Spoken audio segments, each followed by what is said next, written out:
वरील श्लोक हा धारणेतील श्लोक नाही, तर हा भगवान भैरवाने भैरवी मातेच्या प्रश्नाचे उत्तरात हा श्लोक म्हणाले आहे.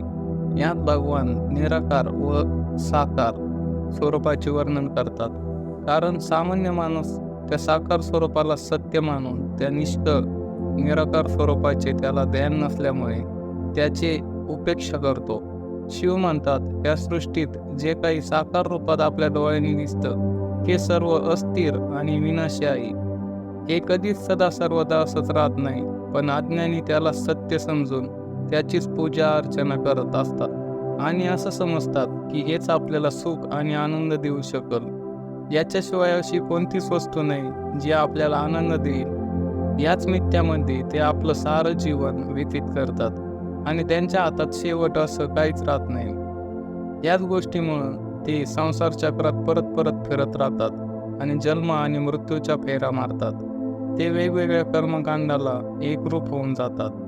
ते वेगवेगळ्या देवतांची पूजा करतात, आराधना करतात आणि अशी अपेक्षा करतात हेच देवगण आपल्याला पैसे, ईश्वर, संतती, यश, कीर्ती इत्यादी प्रदान करते. हे जीवनातील उच्च परमात्म्याला समजून घेऊच शकत नाही आणि तेलाच्या गाण्याच्या बैलाप्रमाणे जन्म आणि मृत्यूच्या चक्रा मारत राहतील. जीवनाचा यापेक्षा जास्त काय दुरुपयोग होऊ शकतो?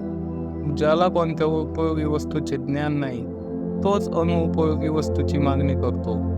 पण एकदा का त्याला उपयोगी वस्तूचे ज्ञान झालं तर तो कोणत्याही संकोचाविना त्या वस्तूचा त्याग करतो. शेवटी हे देवी त्याला त्या उपयोगी वस्तूचे ज्ञान झालं पाहिजे. मी आता त्याचाच उपदेश तुला करणार आहे. हे देवी, या भैरवाचे निष्काळ आणि साकार हे दोन रूप शास्त्रात सांगितले आहेत. या जगात ज्या विविध वस्तू दिसतात त्याच या भैरवाच्या साकार रूपात आहेत. हे सर्व एका मृगजलाप्रमाणे आहे. मायेने निर्मित केलेल्या गंधर्व नगरीप्रमाणे आहे, ज्याला खरं मानणे हेच मिथ्या धारणा आहे. हे सर्व स्वप्नात दिसणाऱ्या वस्तूप्रमाणे अस्थिर आहे किंवा इंद्रजालप्रमाणे भ्रमपूर्ण आहे. त्याचमुळे याला काहीच किंमत नाही. परंतु भ्रमिष्ठ बुद्धीवाले यालाच खरं समजून भ्रमत राहून याचीच पूजा आराधना करतात आणि याद्वारे आपल्याला काही फळ मिळेल याची अपेक्षा करतात. याच सकाम कर्मामुळे ते आपल्या खऱ्या स्वरूपापासून वंचित राहतात. पण या साकारची शास्त्रात उपासना यासाठी केलेली आहे की त्याच्यातून निराकारामध्ये प्रवेश करण्यासाठी योग्यता प्राप्त होईल. याने व्यक्ती ध्यानाची योग्यता प्राप्त करेल, ज्याने निराकारात सामावून जाण्याचा दरवाजा खोलेल. अर्थात जे तत्वज्ञानी असतात, ज्यांना निराकारामध्ये जायचं आहे, त्याला या साकार स्वरूपात फसण्याची काहीच गरज नाही. ज्याप्रमाणे मृगजळात जल असल्याचा भास होतो आणि ज्याप्रमाणे दोरीला आपण साप समजतो, त्याचप्रमाणे अज्ञान जीव साकार सृष्टीलाच खरं समजण्याची भ्रांती करतो. परंतु त्याला सत्तेची जाणीव होताच तो या मायाजाळ अशाप्रमाणे सोडून देतो जसा साप आपली कातीन सोडतो.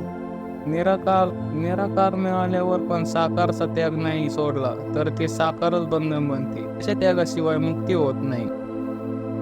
त्याचप्रमाणे भ्रमाचे जे आपण साकार स्वरूप पाहतो ते अज्ञानी लोकाला निराकार मार्गावर आणण्यासाठी शास्त्र त्याचा वापर केला आहे. त्याच्या निराकार स्वरूपाचं वर्णन कोणी करूच शकत नाही.